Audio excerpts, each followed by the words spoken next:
Hello, my name's Barry Morton and welcome to my 5th video in the series of planning, construction and operation of my N-gauge model railway layout Bromsgrove, depicting Bromsgrove and the Lickey Incline from about 1958 to 1964-65. Well, since the last update you can see we've come on quite a way. Oh, incidentally, no music at the beginning of the video. Well, I don't think there will be. What I'm doing, I'm trying out doing it on the iPad instead of on an old video recorder and see if it makes any difference. Anyway, we've come on quite a way since video number 4. As you can see, I think we finished all the storage roads. We were into track laying through the state, Bromsgrove South Junction, which is where we're at there. There's Bromsgrove South Junction, running through and running into Bromsgrove Station, the 3 tracks through Bromsgrove Station. And of course out onto my version of the Lickey Incline. There she goes, there's the Lickey Incline, and that will come up to Blackwell Station and then return down round the back and into the storage roads there, which, looking at them, I think I'm going to have some more, but we'll come to that later, I think. Okay, the Lickey Incline.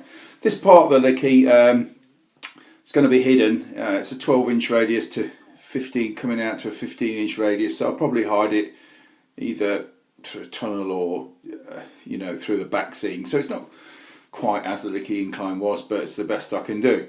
So here's the power base, the DCC Concept power base that I've just started laying there, which hopefully is going to assist some of my locomotives towing some big loads up the Lickey Incline, obviously with some banking assistance. Seems to have gone down okay at the moment. Obviously it's just been late this morning. I've took the weights off now, so it should be dry. Bit of track laying hopefully later this afternoon on that. Okay, looking down to Bromsgrove South Junction. The bridge. This is a bridge that I was going to construct, I think, last time on the last video. You can see I finished it. Quite pleased with it. My very first scratch build, and I'm quite pleased with it because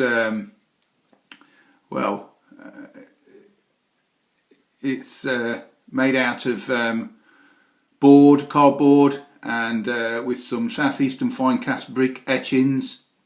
A Nightwing bridge that I've cut up and then narrowed, and then fitted the 2 ends to it. You can say I'm quite pleased with that. It's only loosely put together at the moment. It's actually where it actually fits is just about there, so it's not going to be quite straight, but you get the general idea. That's where it's going to go. Obviously it wants some buttresses alongside it, but I'm quite pleased with that. As I say, first scratch build, so yeah, don't look too bad. Okay, so all the point motors are all fitted throughout the junction and the station. We've used about 40 Cobalts. Cobalt turnout motors. Of those 40, I think 2 are sticking a little bit. One at the back there and one somewhere down here, which is probably not the Cobalt at all. It's probably how I fitted them. So probably just not quite true. So I need to have a look at that, possibly go and revisit.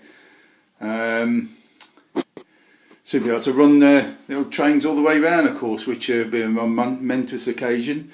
Talking of which, there's a joint somewhere here. I think it's where is it? It probably is, I think it's this one. You can see there it's causing me a few problems, just slightly out, and I don't know why really, because it's got the I don't know why that's gone out. It's got a joiner fitted, but it's causing a couple of problems. Not an issue. I'm sure I can file it down and get that sorted anyway. So you can see there's a Lickey. Quite pleased with how it's gone up to now. Just have a quick look at the electrics.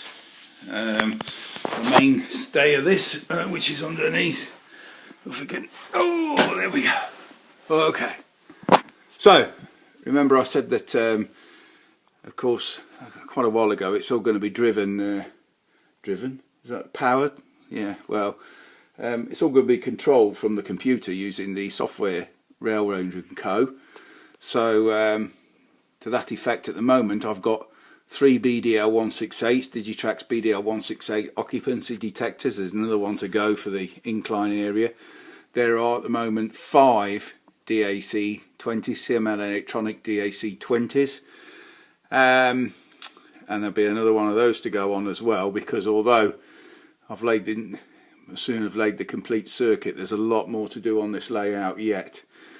I've used something like well in excess of 110 meters, probably 120 meters now of cable, differing thicknesses. Obviously I've got the main buzz, the droppers, and then I've got the point motor wiring, etc.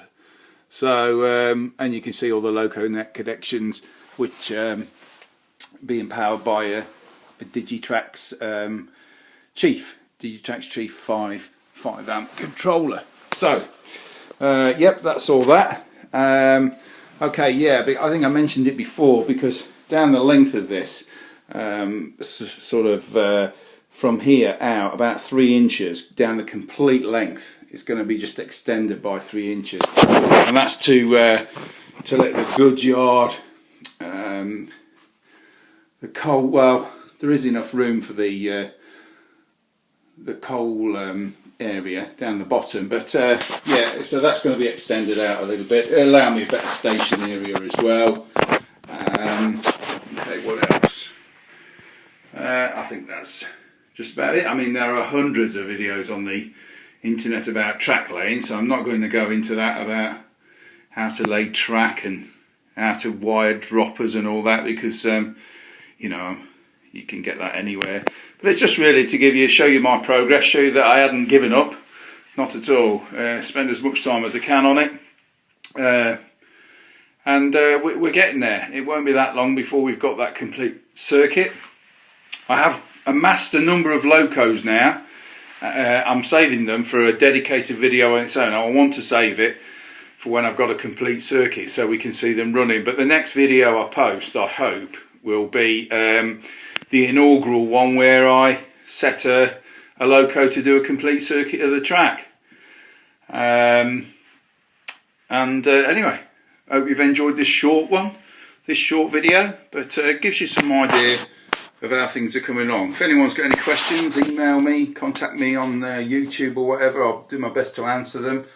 I haven't really had that many problems. I mean, just, I don't know, a bit of a learning curve, some things, but I suppose my biggest problem was with the DAC 20 accessory decoders, but that was a power problem, because I'm using so many of them, and an external power supply for those on their own. My power supply would only supply 4, and then you had to get another power supply if you want any more than that, and so it's like 4 at a time, one power supply for 4 at a time, which working out the maths of the electrics would make sense. It just took a bit of time for me to discover that, but Lawrence at CML Electronics, he's been really helpful. And so yeah, I haven't had any problems with them. I'm looking forward to being able to fine tune them. You'll notice the actually, talking of fine tuning, the 9400 old Paul Graham Farish loco at the back there, it's fitted with a CT electronic decoder, and obviously the DigiHat. But yeah, CT electronic decoder, and I've been fine tuning the CVs in that to get really slow running, you know, and it's working. It's just that it's just the way that the motor's built, and that it's not the best in the world. I really wish Farish, as part of their what is it, 100th anniversary, 150th anniversary. No, it can't be that long. What am I talking about? 25th anniversary. I don't know. Whatever anniversary it is, I wish they'd retool it and bring out a new 9400. In fact, as the 9400 was the very first loco they brought out, you'd think it'd be a good idea to celebrate their anniversary with them bringing out another one, a retooled version, because that's not the best really. Okay, I hope you've enjoyed this short video. Anyway, as I say, any questions, please get in touch. I'm on the Engage forum, I'm on Facebook, I'm you know, on YouTube, and fire away. Okay, cheers.